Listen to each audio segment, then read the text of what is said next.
Hey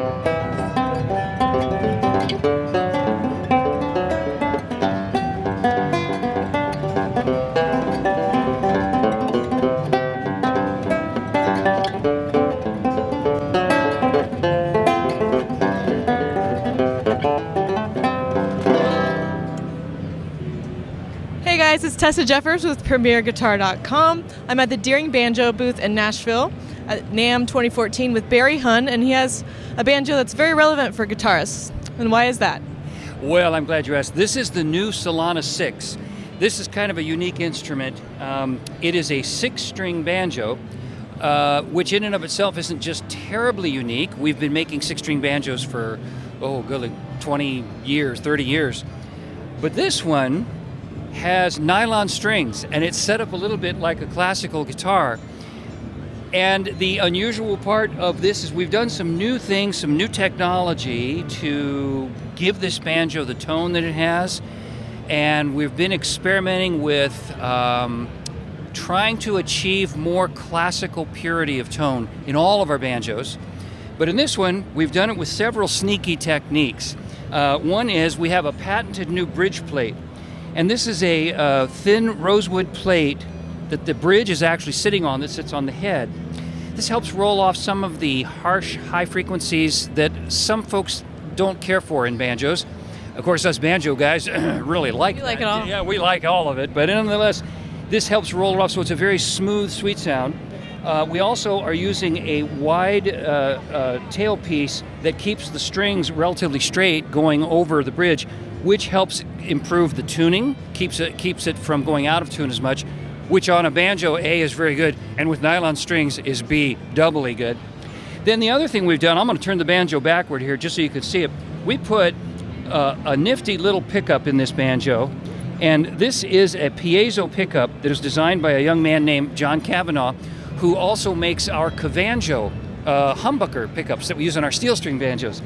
And it has a beautiful balanced clarity that we have found to be really, really perfectly adapted to this banjo. So it works great. The neck is a classical configuration. It's a fairly wide neck. It's very comfortable to play. The other thing that the guitar players are going to love about this, guitars, the body on the classical guitar stops at about the 12th fret. And on some steel string guitars, it stops at about the 14th fret. This has 22 completely accessible frets. So, for the average guitar guy, this is just a thrill because there's all sorts of notes up there. As one of the artists said this weekend, these are the money-making notes up here. I'm not sure what that means, but I really liked it, so I thought, what the heck. But so it has a very, very balanced, easy-to-play sound. The long scale, we use a standard banjo scale length, and when you combine that with the soft nylon strings, it's very, very comfortable to play. Resonant, too. I mean, we're at NAMM and it's loud, but this was projecting just great. Yes, and I'm just using a couple of finger picks, and I can get a good, crisp tone. But the great thing is, too, during the demos, if I need to, I'll plug it in. Which we're going to do in a minute. Oh, absolutely, yes. I just wanted to ask you, what kind of player would you see wanting to play something like this? What's funny about that? About 3 weeks ago, we did a video back home in the shop, and one of our sales guys, Frank Rendon, is a guitar player, and he comes from a long guitar background. So he sat down with one of these with a flat pick and standard guitar tuning. So then I picked one up, I retuned it to Open G, which is the standard banjo tuning, which is also an alternative guitar tuning, and these things are great, by the way, in Dadgad, Drop D, Open G, you name it. They're great for alternative tunings. Anyway, so we sat down together and we did a bluesy thing, and I was playing my finger-picking banjo licks.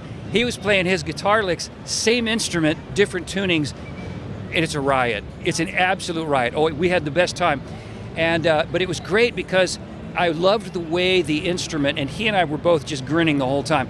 We loved the way the instrument responded to both of our approach musically, as in addition to our techniques. Worked great for both.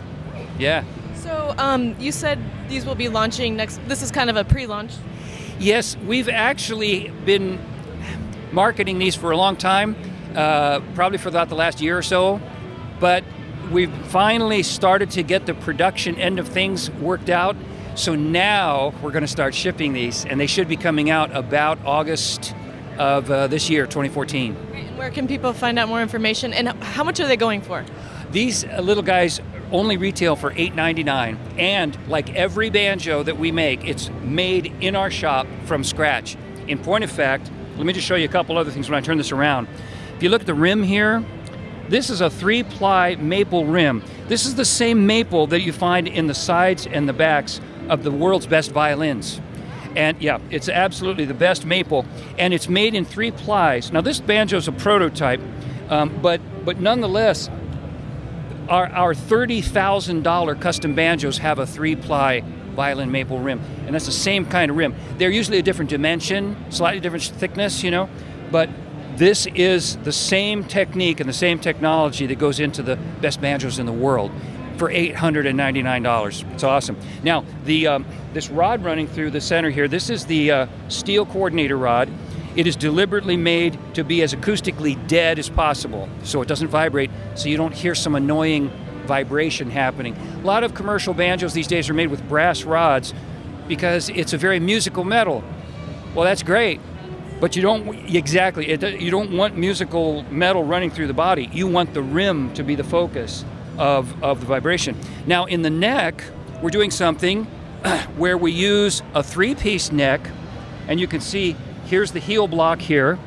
Here is the full length piece of the neck, and then here's the peg head, and it's finger jointed together. But the entire neck is made of the Eastern sugar maple, the hard rock maple. So it gives you an extremely hard, durable fingerboard surface, which I can tell just by looking at it. Oh, well, thank you. Yeah.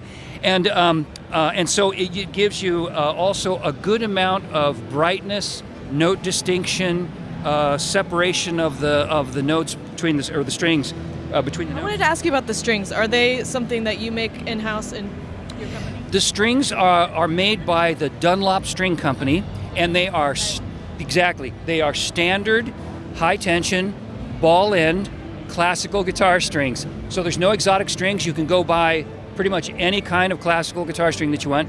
We recommend the high tension because of the long scale length, they just respond a little better, and they sound better, they feel better. So, yeah. Should we plug it in? Well, let's plug it in and see if it works.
That sounded great. I could listen to that all day.